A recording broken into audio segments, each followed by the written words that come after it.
Okay, welcome to our Erev Shabbat Parashat class. Parashat Vayhi, the first Jewish funeral in history, or almost the first Jewish funeral in history, but certainly, many ways, the first official funeral in the context of Judaism in our Jewish history occurred in this week's Parashah. The funeral, the Levaya, the Mizvah, all words that we use for Yaakov Abinu. And as we'll see, when we take a journey through this episode in our Torah and our Parashah today, that not only do we see remarkable similarities to practices of halakha and general protocol that we are used to with funerals and processions in our Jewish practice, but we will see deep concepts regarding this set of laws also having its source in this episode. So let's go through the actual episode. As we do, we will pause when we get to a avelut or tevurah or funeral/mourning related practice. We will comment based on our hachamim and commentaries, and then we'll try to put it all together and reflect and align it with modern halakha practice, and then take it a step further. So here we go.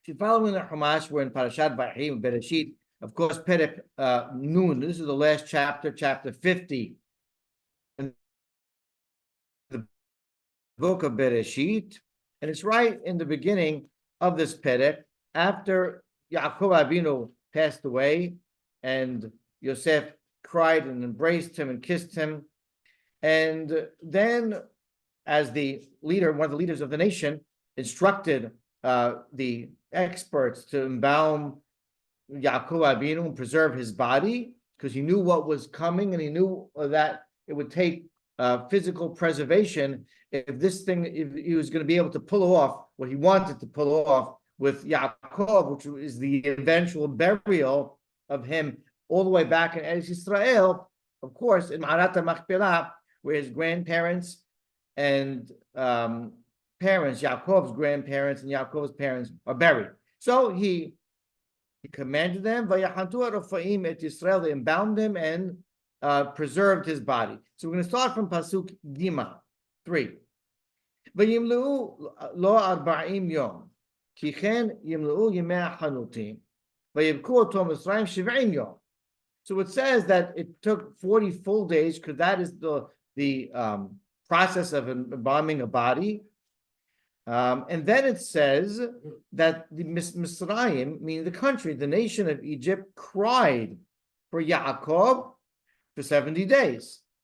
Now, is that 70 days including or not including the 40?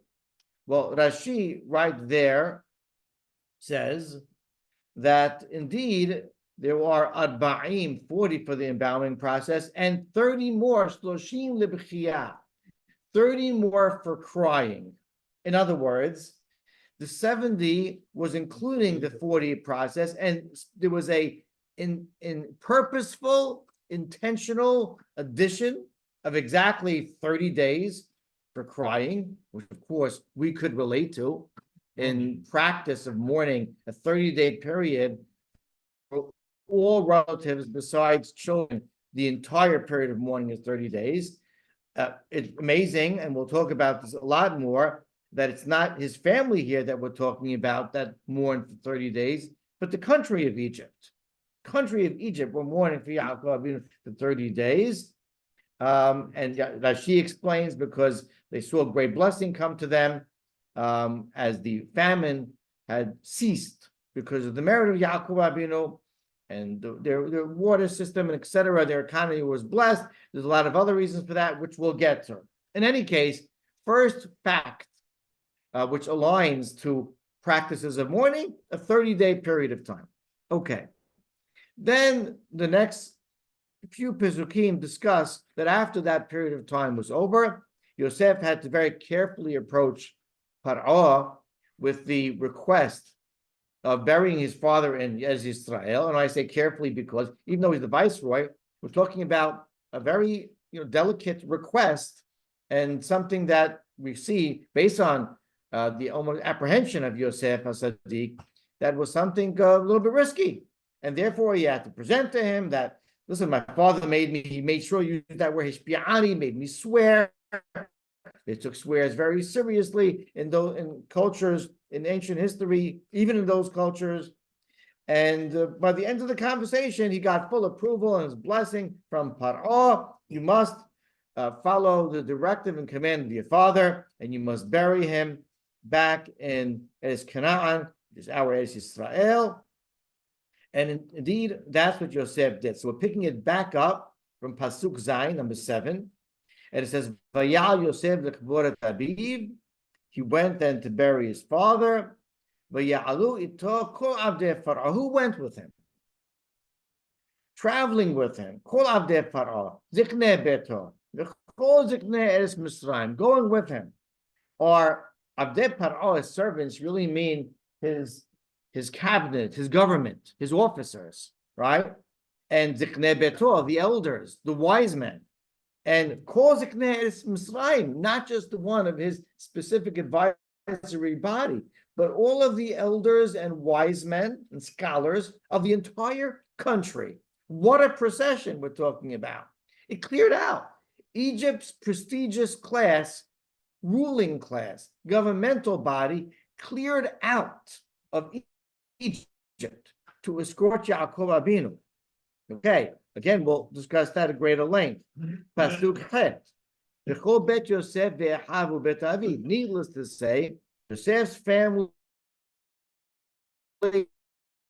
including his brothers and their child, they had to hire some babysitters, and they only left their children and their cattle, their livestock back in Egypt and Eretz Goshen. Everything else, meaning all semi-adults to adults of all ages, going as old as possible, men and women among Am Yisrael, Bnei Yisrael officially, and as we said, all the prestigious of Mitzrayim.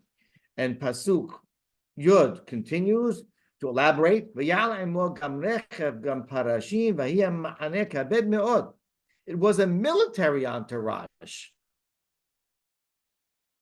when the chariots and the horses and the soldiers and the mahaneh, the encampment, this entourage was heavy meaning that it was both qualitatively and quantitatively a very impressive scene in this escort of Yaakov Abinu to Eretz Yisrael.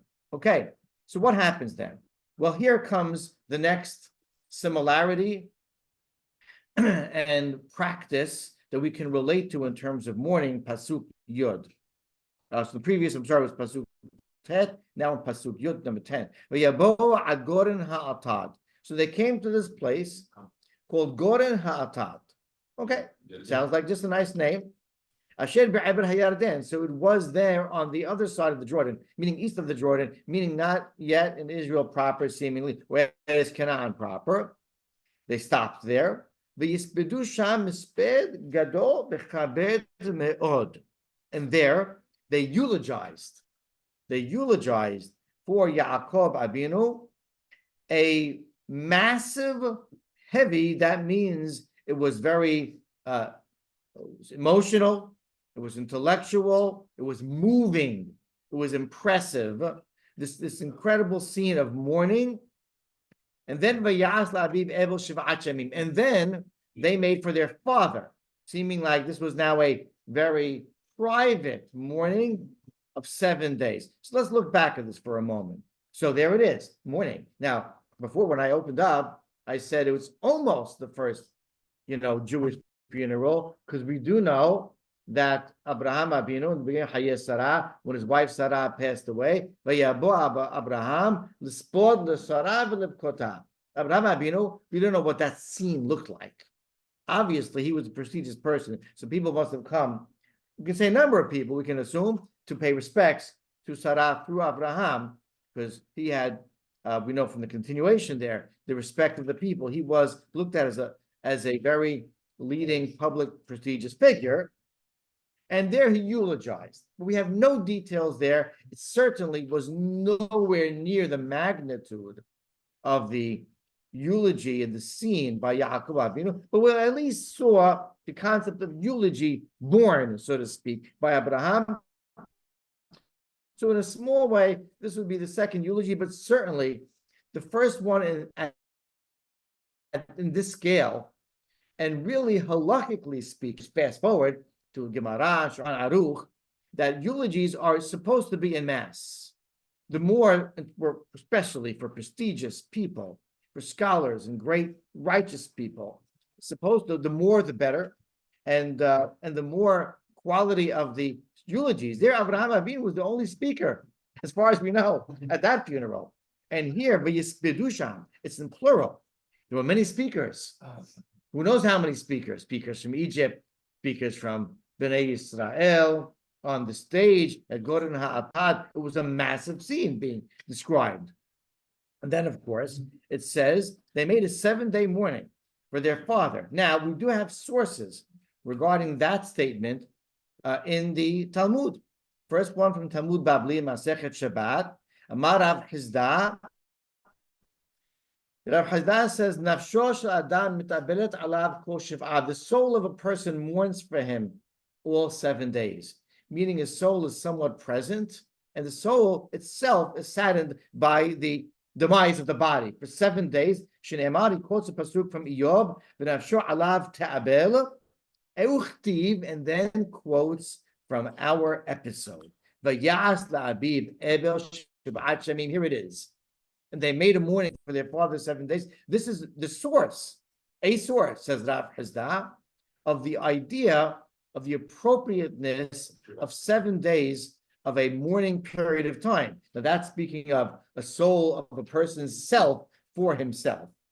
But the concept, nonetheless, is there. Further and more direct, tell me, there, rhetorically, the Gemara asks, from where is it? What source do we have in the Torah that mourning should be 7 days? And here the pasuk is brought.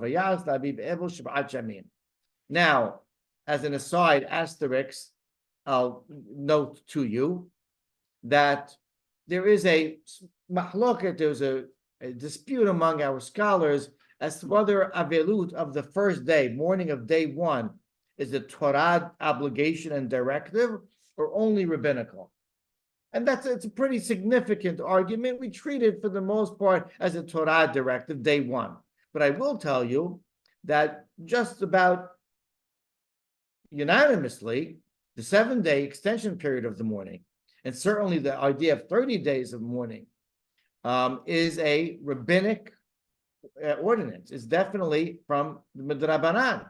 And as well as, we're not talking about here aninut, but avelut, the practices of mourning, are all rabbinical. Okay, so even though here the Yerushalmi is sort of saying, oh, from the Torah, but it's not actually a real source from the Torah. We go on. Pasuk Yud Aleph, V'yad Yoshev ha'aretz Kanaaniyat ha'eva b'chorin ha'atad. The people, residents there of the Canaanites, see this incredible scene of mourning in this place called Goren ha'atad. V'yomeru, they were so moved. Ebel kabed zel Mitzrayim. This must be a very serious mourning time for Egypt. And therefore, they called the place Abel Mitzrayim. And then, Pasuk Yud Bet says, his children did exactly what Yaakov had requested. They brought him, it seems like there, maybe only the family, brought him into Israel. Of course, they buried him in Ma'arat HaMachpelah, and there's burial, and there's Kibbutz.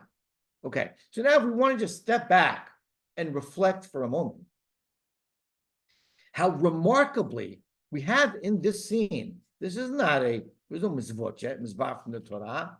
We have in this scene, if you put it together, and you have to rearrange the order, because of course, we see a Avilut of 31st, and then you have a separate one of 7 later, and then you have burial, which is certainly not the order in which we do things. And there's reasons that we won't go into now why in that setting, that predicament for Bnei Israel, that had to happen in that order. But without going into that, just let's step back and try to rearrange the components of this episode and look how remarkably that you have here basically the whole superstructure of mourning. You have eulogy, and by the way, we can say this last pasuk Yud Gimel that we read, they carried him. That procession is known as what? Levaya, escorting the deceased. You have eulogies, you have escorting the deceased, you have burial, you have a mourning period of 7 days, you have a mourning period of 30 days. Are you realizing what's going on over here? Again, almost all of those kivuras actually a Torah directive burial, but most of this is rabbinical and of course obligatory practice. But the fact of the matter is that this was a practice, perhaps from a moral standpoint, an ethical standpoint, of our forefathers, and this is not necessarily being done through prophecy, not necessarily, of our forefathers, starting from our first form of a nation, right? Bnei Israel, Yisrael, Yaakov Abinu, 3,500 years ago, practices that have survived, and it's therefore not a coincidence. Hachamim made these takanot; they instituted these laws of mourning that they were using this model from going all the way back to Yaakov Abinu, an ancient practice, and we are really almost in an identical way practicing the same today. So that in itself is remarkable. But I want to take this a step further and really speak of a profound connection and a more conceptual level. And I'll introduce it by saying as follows. We know the Gemara, Mu'ad Katan, in general in Halakha, there's a discussion as to whether mourning is yakrav dechayeh or yakrav deshikba. Is it in order to honor the living or to honor the deceased?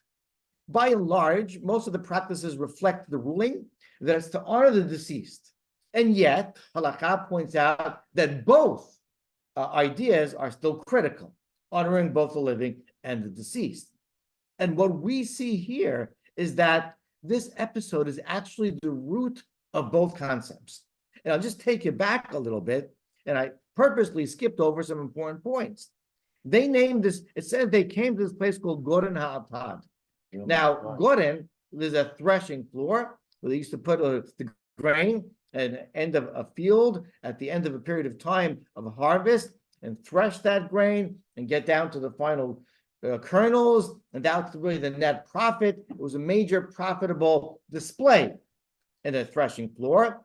And atad means a bush or a thorn bush, right? So are these just coincidental words? Throw it into the name of a city. What came first, the city or those words? But there's a very important Gemara that says as follows in Masechet Sotah. And the Gemara takes notice of something that we also sort of, we can say, skipped.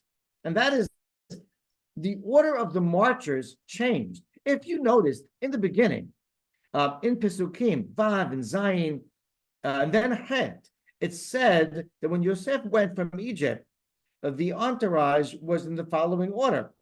First, the officers of Paro and the elders of Egypt, and then the house of Yosef and the entire family of Yaakov Abinu.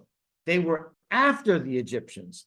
And now, when it says that they are returning from that, it says in Pasuk Yud Dalet, Vayashav Yosef Misraimahu v'kol echad. First, it says that the returners was the family of Yaakov Abinu, led by Yosef. Then v'kol ha'olim v'tulak Aviv, and then everyone else that joined them from Egypt. So Bnei Israel were in the forefront on the return. The Gemara says, "What's this? What happened? Why the order? They jumped in front. What happened? This is not an accident." And says the Gemara Masechet Sotah, because in the beginning they didn't see how much the world respected Am Yisrael, and so the Egyptian went first. Hey, we're the host nation here. We should be going first. And at the end, saw the awe of the rest of the world of the Jewish people. They said, Kabot, quotes, as it says, Vayabo ad Goren ha'atad. They came to Goren ha'atad. And the Gemara takes notice. V'chi Goren yesh lo la'atad. Atad is a thorn bush. Does a thorn bush have a Goren? Goren can be defined as a threshing floor or a barn. What does they have to do with each other? And says the Gemara, this teaches us, that they surrounded the Aron, the coffin of Yaakov, with crowns.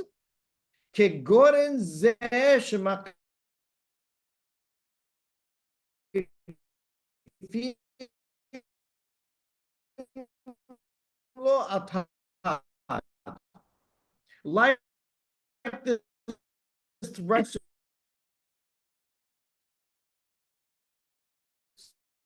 similarly with crowns. So Gordon Hatad is like the fence around the threshing floor. So too the crowns around the Aron of Yaakov Abinu. And who did this? Says the Gemara, Sheba'u b'nei Esav u'b'nei Yishmael u'b'nei Keturah. The descendants of Esav and Yishmael and Keturah were all descendants of Abraham Abinu, all relatives. These are all many nations. All came to pay respects when they saw this. Unbelievable. Another Tanat, Tosefta, the Gemara says that really they came with bad intentions at first. And when they saw the crown of Yosef on the Aron, the coffin of Yaakov Avinu, they, in deference, took off their crowns and they put also on the Aron. Basically, what the Gemara is playing up based on the Pshat over here, as Canaan took notice, this is a massive sea. Let's come closer. Let's look.